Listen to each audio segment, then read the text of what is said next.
The most devastating and confusing experience in loving an avoidant occurs when they abandon your healthy, consistent, emotionally mature love to pursue someone whose toxicity, unavailability, and dysfunction mirror their own internal chaos and emotional wounds. This bewildering choice reveals the profound depth of their attachment trauma and the unconscious programming that makes healthy love feel dangerous while toxic patterns feel familiar and safe. Understanding why avoidants flee from the very love they claim to want while gravitating toward partners who recreate their earliest wounds provides crucial insight into their psychological architecture, while validating the devastating confusion experienced by those who offered genuine care only to watch it be rejected in favor of obviously destructive alternatives. This pattern does not reflect the inadequacy of your love, but rather the avoidant's inability to receive and integrate healthy affection due to deep-seated beliefs about their unworthiness and the dangerous nature of genuine emotional intimacy. The paradox of familiar suffering, why chaos feels like home. In the twisted geography of the wounded heart, chaos becomes the native language, dysfunction the familiar landscape, and suffering the strange comfort of predictable pain. For the avoidant who has known little else but inconsistent love, emotional neglect, and the sharp edges of caregivers who could never quite hold their tender places safely, your healthy love arrives speaking a foreign tongue that their nervous system cannot translate into safety. The person they chose instead speaks their mother tongue of emotional unavailability, criticism disguised as caring, and love that comes with conditions sharp enough to cut. This familiar cruelty feels like home to them because it matches the internal landscape they learned to navigate in childhood, where love was scarce, attention was earned through suffering, and emotional safety was a luxury they learned to live without. Your consistent presence, emotional regulation, and unconditional positive regard created a dissonance in their system so profound it felt like psychological earthquake. Where you offered stability, their nervous system had learned to expect chaos. Where you provided emotional safety, they had been conditioned to anticipate abandonment. Where you gave freely, they had learned that everything beautiful comes with a price that will eventually bankrupt the soul. The toxic person they chose instead provides the familiar rhythm of intermittent reinforcement, moments of connection, followed by withdrawal, affection mixed with criticism, hope seasoned with disappointment.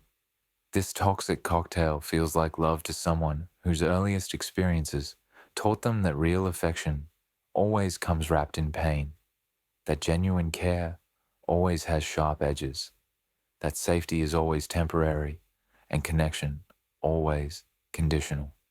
Their choice reflects not your inadequacy, but their inability to metabolize consistent kindness, to digest unconditional acceptance, to absorb the kind of love that doesn't require them to perform, achieve, or suffer to earn it. Your healthy love challenged every survival strategy they had developed, threatened every defense mechanism they had constructed, and demanded they trust in a kind of safety they had never experienced. The tragedy lies not in their inability to choose you, but in their inability to choose themselves, to believe they deserved the kind of love you offered, to trust that goodness could exist without hidden costs, to have faith that someone could see their full humanity and choose to stay not despite their wounds, but because of their complete, complex, imperfect humanity. The architecture of unworthiness, internal beliefs that sabotage love. Deep within the avoidant heart lives a carefully constructed museum of unworthiness. Each exhibit a perfectly preserved moment of childhood rejection, criticism, or abandonment that taught them fundamental lessons about their value in the eyes of others. Your healthy love became an existential threat to this museum, challenging every carefully catalogued piece of evidence that they are fundamentally flawed, inherently unlovable, and destined to disappoint anyone who gets close enough to see their authentic self. The toxic person they chose instead serves as a curator who validates their collection, adding new pieces that confirm their deepest beliefs about themselves while requiring no painful revision of their self-concept. With them, they can remain comfortably ensconced in familiar self-loathing, experiencing the twisted relief of having their worst fears about themselves confirmed rather than challenged. Your love asked them to consider the possibility that they had been wrong about themselves all along, that the voices of childhood criticism were unreliable narrators, that the evidence they had collected about their unworthiness might be contaminated by the wounds of those who should have loved them better. This proposition felt more terrifying than any abandonment because it required them to grieve not just the loss of love, but the loss of their entire identity structure. The architecture of their unworthiness operates like a sophisticated security system, scanning every interaction for evidence that confirms their fundamental badness while filtering out information that might contradict their core beliefs about themselves. Your healthy love set off every alarm in this system, triggering defensive responses designed to neutralize the threat of potentially having to see themselves as worthy of good treatment. They chose toxicity because it allows them to remain in the familiar basement of their self-concept, rather than risking the terrifying journey to higher floors where they might discover rooms in themselves they had never imagined existed. Your love would have required renovation of their entire internal architecture, while toxic love allows them to remain in the condemned building they call home. The person they chose confirms their belief that love is supposed to hurt, that care comes with conditions, that acceptance must be earned through suffering. This familiar pain feels more manageable than the disorienting experience of being loved simply for existing, cared for without conditions, accepted without performance requirements. The emotional regulation, overwhelm, when healthy love creates system overload.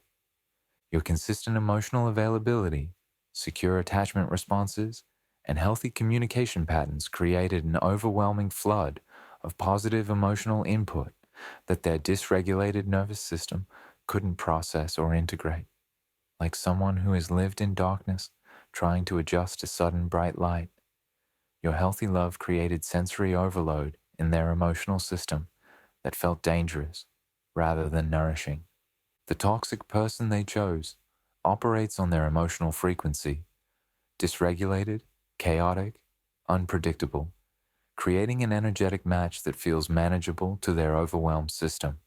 Where your emotional stability required them to learn new ways of being, toxic dysfunction allows them to remain in familiar patterns of emotional chaos that feel safe through their very predictability. Your healthy love demanded emotional growth that felt impossible to their wounded system. Each kind gesture, every patient response, all your emotional maturity highlighted the vast gap between where they were and where they would need to be to truly receive and reciprocate your offerings. This gap felt insurmountable, creating performance anxiety about love that made toxic alternatives feel like emotional relief. The person they chose allows them to remain emotionally undeveloped, never challenging them to grow beyond their current emotional capacity, never requiring them to stretch into healthier ways of being. With them, they can stay small, stay wounded, stay familiar with the emotional patterns that have defined their entire relational existence. Your secure attachment triggered their deepest insecurities about their own emotional limitations, forcing them to confront the ways their defensive strategies had stunted their emotional development. The toxic person enables their emotional immaturity, creating a relationship where neither person has to grow, change, or risk the vulnerability that healing requires. The overwhelming nature of healthy love for someone with severe attachment wounds cannot be understated. Your emotional offerings felt like too much food for someone who had learned to survive on crumbs, creating a kind of relational indigestion that made starvation feel preferable to the discomfort of learning to digest genuine nourishment. The intimacy terror when closeness becomes claustrophobic, your willingness to see them fully, to love them completely, to accept their wounded places with tenderness, created an intimacy that felt suffocating to someone whose survival has always depended on remaining hidden, unknown, safely invisible behind carefully constructed masks. The toxic person they chose offers the comfort of superficial connection that never threatens to penetrate their defensive armor. True intimacy requires the courage to be known, and your healthy love made being known feel inevitable, inescapable, terrifyingly possible. The toxic person allows them to remain strangers, even to themselves, never demanding the kind of authentic self-revelation that genuine intimacy requires, never asking them to drop the masks that have protected them since childhood. Your love created the possibility of being fully seen, including their shame, their wounds, their carefully hidden vulnerabilities, and surviving that exposure. This possibility felt more terrifying than any rejection because it challenged their fundamental belief that being truly known means being ultimately abandoned, that authentic self-revelation leads inevitably to disgust and departure. The person they chose mirrors their own emotional unavailability, creating a safe distance where neither person risks the vulnerability of genuine intimacy. They can perform relationship behaviors without ever risking their authentic self, maintaining the illusion of connection while preserving the safety of emotional anonymity. Your healthy love threatened to call them out of hiding, to invite them into the light of genuine human connection, to offer them the possibility of being loved, not for their performance but for their essence. This invitation felt like emotional death to someone whose survival has always depended on remaining safely hidden behind protective facades. The toxic person enables their hiding, never asking them to be more than their defended self, never challenging them to risk the vulnerability that authentic love requires. With them, they can maintain the comfortable prison of emotional invisibility while avoiding the terrifying freedom of being truly known and chosen anyway. The trauma bond recognition. Why dysfunction feels like connection. The toxic person they chose activates their trauma bonding patterns, creating intense emotional experiences that their wounded system mistakes for deep connection. The chaos, drama, and emotional intensity of toxic love triggers their familiar neural pathways, making dysfunction feel more like genuine intimacy than your stable, healthy affection ever could. Your healthy love operated on different neurochemical patterns, creating steady oxytocin release, consistent dopamine rewards, regulated serotonin levels that felt foreign to a nervous system accustomed to the adrenaline highs and cortisol crashes of traumatic bonding. The toxic person provides the familiar cocktail of stress hormones and intermittent rewards that their system recognizes as love. The addiction-like quality of toxic relationships stems from this neurochemical familiarity, where the highs and lows create biochemical bonds that feel more intense than the steady nourishment of healthy love. Your consistency couldn't compete with the drug-like effects of toxic unpredictability that their system had learned to associate with passion and connection. Trauma bonding creates a kind of relational Stockholm syndrome where they bond with their captor, mistake emotional terrorism for excitement, confuse survival responses for romantic feelings. The toxic person provides this familiar imprisonment, while your healthy love offered a freedom they didn't know how to inhabit safely. The person they chose recreates their earliest attachment experiences, the same push-pull dynamics, the same emotional unavailability punctuated by brief moments of connection, the same exhausting cycle of hope and disappointment that define their relationship with their primary caregivers. This recreation feels like coming home to someone who learned to associate this chaos with love. Your healthy love couldn't activate their trauma bonds because it operated from a place of genuine care rather than manipulation, consistent availability, rather than intermittent reinforcement, emotional safety rather than the dangerous excitement of never knowing what to expect. To their wounded system, this safety felt boring, unfamiliar, somehow less than the intensity they had learned to associate with deep connection. The self-punishment pattern, choosing suffering as penance. On an unconscious level, many avoidants carry profound shame and guilt about their emotional limitations, their inability to love well, their pattern of hurting those who care about them most. Choosing a toxic partner becomes a form of self-punishment, a way of ensuring they get the treatment they believe they deserve, rather than the kindness they fear is wasted on someone as fundamentally flawed as they believe themselves to be. Your healthy love felt like a gift they didn't deserve, creating cognitive dissonance that could only be resolved by rejecting the gift or transforming their self-concept. Since changing their self-concept feels impossible, rejecting your love becomes the path of least psychological resistance, allowing them to maintain their familiar identity as someone unworthy of genuine care. The toxic person provides the punishment they unconsciously seek, confirming their belief that they deserve difficult love, that they must earn affection through suffering, that good treatment is reserved for people better than they are. This masochistic pattern offers the strange comfort of getting what they expect rather than what they long for, but fear they don't deserve. Their choice reflects a deep-seated belief that accepting your healthy love would be fraudulent, that they would be taking something under false pretenses, that eventually you would discover their true nature and the disappointment would be unbearable for both of you. Better to choose someone whose toxicity matches their self-concept than risk the devastating exposure of being loved well and proving unworthy of that love. The punishment pattern also serves to maintain control over their pain. Choosing suffering feels safer than risking the vulnerability of hoping for something better. With the toxic person, they can predict the kind of hurt they'll experience, while your healthy love carried the terrifying possibility of hope, followed by devastating disappointment, the growth resistance, avoiding the challenge of evolution.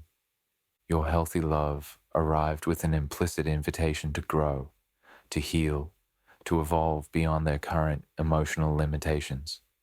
This growth opportunity felt overwhelming to someone whose entire identity has been built around their wounds, whose sense of self depends on remaining safely static, rather than risking the unknown territory of emotional development.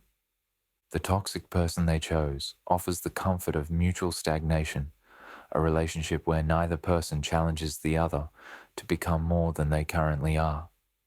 Together, they can remain locked in familiar patterns of dysfunction without the scary possibility of outgrowing their wounds and discovering who they might be beyond their trauma. Growth requires grieving the person you have been in order to become the person you might be, and your love would have required them to say goodbye to their wounded identity, their victim stories, their carefully constructed limitations. The toxic person allows them to keep all their wounds while adding new ones, never asking them to heal or transform. Your healthy love represented a mirror reflecting their potential for healing, their capacity for genuine intimacy, their ability to love and be loved in healthy ways. This reflection felt threatening because it demanded they take responsibility for their emotional development rather than remaining passive victims of their circumstances. The person they chose enables their emotional immaturity, never asking them to develop better communication skills, emotional regulation abilities, or capacity for genuine intimacy. With them, they can remain children playing at adult relationships rather than actually becoming adults capable of mature love. The growth resistance also stems from fear of losing their identity. If they're not the wounded one, the emotionally unavailable one, the person who can't love well, who are they? Your love threatened their entire sense of self while toxic love allows them to remain safely ensconced in familiar dysfunction. The projection and defense, making you the problem. In order to justify their choice of toxicity over health, many avoidants engage in elaborate psychological gymnastics that transform your healthy love into evidence of your dysfunction, your secure attachment into your pathology, your emotional maturity into your manipulation. This projection allows them to maintain their victim identity while casting you as the problem they needed to escape. They may begin to characterize your consistency as boring, your emotional availability as neediness, your unconditional acceptance as lack of boundaries. These reframes allow them to feel good about choosing chaos over stability, dysfunction over health, familiar pain over unfamiliar peace. The toxic person becomes their refuge from your supposed insufficiency, your alleged emotional demands, your purported attempts to change them. In this narrative, they are fleeing not from healthy love, but from your dysfunctional attempts to control or manipulate them into becoming someone they're not. This projection serves multiple psychological functions. It protects their self-image as someone making wise relationship choices. It justifies their pattern of leaving healthy relationships for toxic ones, and it prevents them from having to confront their own emotional limitations and fears about intimacy. They may convince themselves that the toxic person understands them better, accepts them more fully, loves them more authentically than you ever did. This delusion allows them to feel good about their choice, while avoiding the painful recognition that they abandoned genuine love for familiar dysfunction. The projection also serves to maintain their avoidant identity. They're not running from intimacy.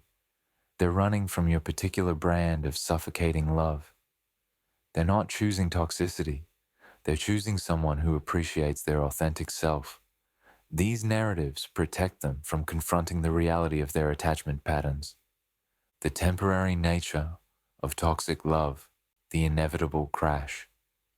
While your healthy love represented the possibility of sustainable, long-term happiness and growth, toxic relationships operate on borrowed time, creating intense experiences that cannot be maintained without destroying one or both participants.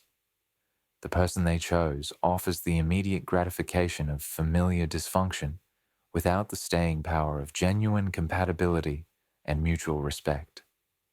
Toxic relationships burn hot and fast, consuming everything in their path while creating the illusion of passion and deep connection. Your avoidant partner mistook this intensity for authenticity, this chaos for genuine feeling, this destruction for proof of love's power and importance in their life. The inevitable crash of toxic love serves their unconscious need for disappointment and abandonment, confirming their beliefs about the dangerous and temporary nature of all emotional connection. When the toxic relationship ends badly, as it inevitably must, they can point to it as evidence that love always leads to pain, that their avoidance strategies are justified and necessary for survival. Your healthy love offered the possibility of a different story, one where love grows stronger over time rather than burning itself out, where connection deepens rather than destroys, where two people can build something sustainable rather than just consuming each other in passionate flames that leave only ashes and regret. The temporary nature of their toxic choice also serves as unconscious self-sabotage, ensuring they won't have to confront the possibility of long-term happiness and growth that your relationship represented. By choosing someone who cannot provide lasting love, they guarantee their own continued suffering while maintaining their victim identity. The unconscious loyalty to early wounds, honoring childhood pain. Many avoidants carry an unconscious loyalty to their childhood experiences that makes healing feel like betrayal of their younger self, who survived by learning not to trust, not to hope, not to believe in the possibility of genuine care. Your healthy love asks them to betray these survival strategies, to dishonor the wisdom their wounded child developed, to navigate an unsafe world. The toxic person they chose honors their childhood wounds by recreating similar dynamics, allowing them to remain faithful to the lessons they learned about love, relationships, and their own worthiness. In choosing toxicity, they honor the child who learned that love hurts, that care comes with conditions, that safety is always temporary, and connection always dangerous. Your love threatened this unconscious loyalty by suggesting that their childhood experiences were not the complete truth about love, that their survival strategies might no longer be necessary, that the world might contain possibilities for connection that their younger self never imagined. This suggestion felt like abandonment of their wounded child rather than hope for their adult self. The toxic person allows them to keep faith with their early experiences, never asking them to revise their understanding of how love works or what they can expect from human connection. With them, they can honor their wounds rather than heal them, remain loyal to their pain rather than risk the betrayal of outgrowing it. This loyalty also extends to their family of origin. Choosing healthy love might feel like criticism of their caregivers, judgment of their upbringing, rejection of the very people who shaped them. Toxic love allows them to remain consistent with their family patterns rather than risking the guilt and grief of choosing better for themselves. The fear of outgrowing their support system, leaving people behind. Your healthy love represented not just personal growth, but potential isolation from the support systems, friendships, and family relationships built around their shared dysfunction. Many avoidants fear that healing will leave them lonely, disconnected from the very people who understand their wounds and accept their limitations. The toxic person they chose likely fits into their existing social ecosystem, understanding and enabling the same patterns that their friends and family have grown comfortable with. Choosing health might mean outgrowing these relationships, facing the judgment of those who prefer them wounded, dealing with the discomfort of those who aren't ready for their own growth. Your relationship would have required them to develop new social skills, seek out healthier friendships, potentially confront family patterns that had gone unquestioned for generations. This social evolution felt overwhelming to someone already struggling with individual emotional growth and healing. The fear of outgrowing their support system reflects deeper fears about changing their identity and losing their place in their existing world.